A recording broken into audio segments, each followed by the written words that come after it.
demonstrate is the donning of your PPEs. Perform hand hygiene with soap and water or an alcohol-based hand sanitizer. Gather your personal protective equipment, referred to as PPE, hereafter. Put on an isolation gown that fully covers your torso and fasten in the back of the neck. Be attentive not to tie the gown in a knot, as this may make it difficult to remove when we are doffing. The next PPE you should place on is your N95 respirator. To do this, place the mask over the nose and mouth, making sure that the mask fits snugly to your face and extends under the chin. Expand the elastics so they are separated, and there is an elastic at the top of your head and an elastic around your neck. Secure the bridge of the nose and pinch the top clip to make sure it properly fits. Once the N95 respirator is on, put on a surgical mask over the N95 respirator. Make sure to cover the front of the N95 respirator. To do this, you will need to spread open the surgical mask. Secure the ties of the mask behind your head using loops or a tie. Again, be cautioned not to knot.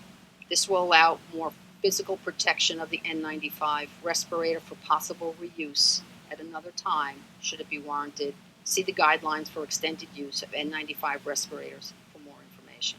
Once the N95 respirator protection is secure, place the goggles or face shield over your face and eyes.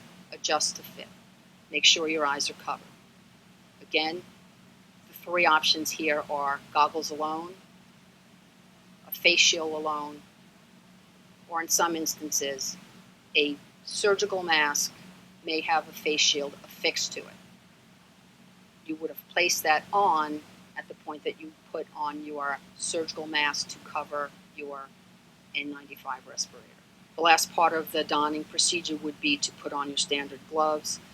What's important to note here is that the gloves must extend to cover your wrists. It will be necessary to pull your wrists down so that the wristlet is as close to your hand as possible to allow the gloves to cover.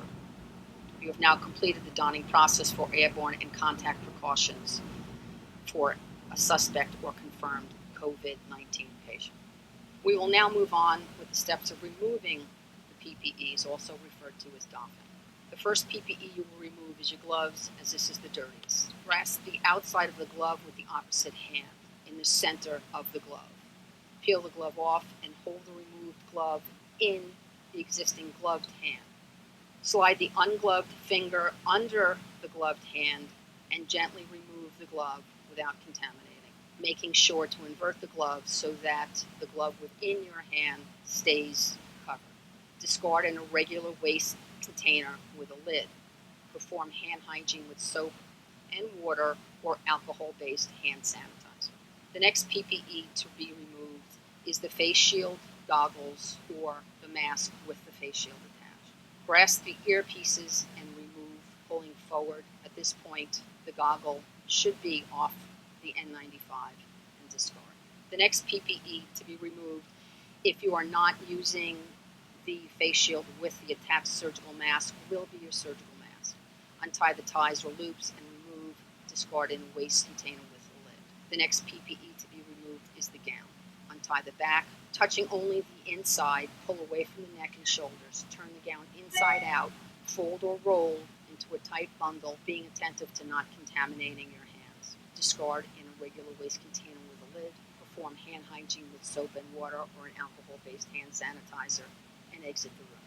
The next PPE to be removed is your N95 respirator. This will be done after you have exited the room. Without touching the N95 respirator, slowly lift the bottom strap from around the neck and up and over your head. Now lift the strap that is on the top of your head up and over your head. At this point, your mask should be off your face. Grasp the mask, either end of the mask, and gently pull. This will allow you to return the mask to a position to be placed in a labeled bag for possible reuse. This concludes the donning and doffing video for airborne and contact precautions for patients with suspect and confirmed COVID-19. For further information, refer to the toolkit under Emergency Management on the Internet.